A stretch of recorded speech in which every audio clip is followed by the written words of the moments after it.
আসসালামু আলাইকুম চাচা, আমার আম্মু পাঠিয়েছিল। গত বছর তো আপনারা মাংস দিছিলেন, এবছর কি একটু আগে আগে চলে আসবো?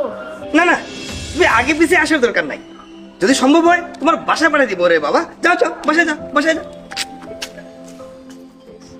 চাচা, বুঝলাম না, ওরা তো গরিব মানুষ, এই কুরবানি ঈদের জন্য অপেক্ষায় বসে থাকে একটা বছর।